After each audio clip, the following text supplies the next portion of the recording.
Okay, so I'm really excited to see you today. Thank you so much for bringing your exemplar and all of the things from your student work samples. I'm really excited to dive into exit tickets later. We set a goal last week of creating guided notes in order to make sure 100% of student thinking was visible.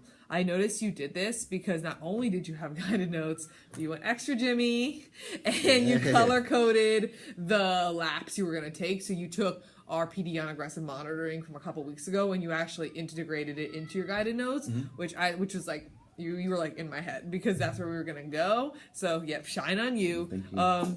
We saw the video right before this, and like what was it that made this action step successful? How were you able to like accomplish it so fast, and then what impact did this action step like have on your classroom and your students? From it's been a week. You're amazing. Like, it was super cool just to have everything organized by color. Everything was very straightforward. I could see this. Once something was accomplished, I went right on to the next thing. Super easy. It was actually pretty. Proud of my work. Everything was filled to the brim, and yeah, options, options, options, and it was golden. So like what impact did that have on student learning? So like putting that, making like, so before the question that we asked last week was like, how many of your kids know the answer when you ask a question? And you were, what was your answer to that?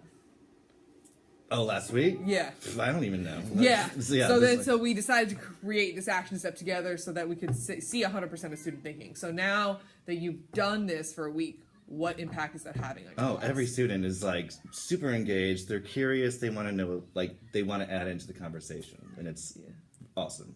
Yeah.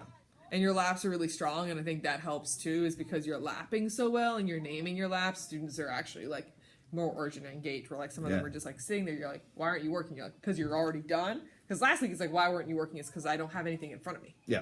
So and now we have kids that are like, and I need to see the answer. Yeah.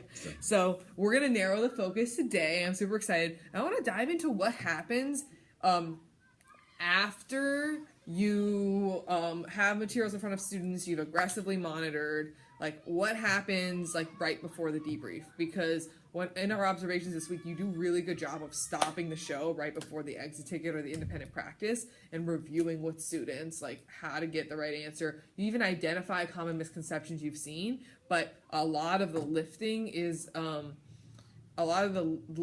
just like how we lifted the guided notes from teacher talking to student doing. I want to model for you what my version of your debrief was from your lesson earlier today. Okay. So you have your lesson here. Yep. So I want you to, I'm gonna be the teacher. I'm gonna model for you how I would debrief. This is the exact question you debriefed before Awesome. lesson today.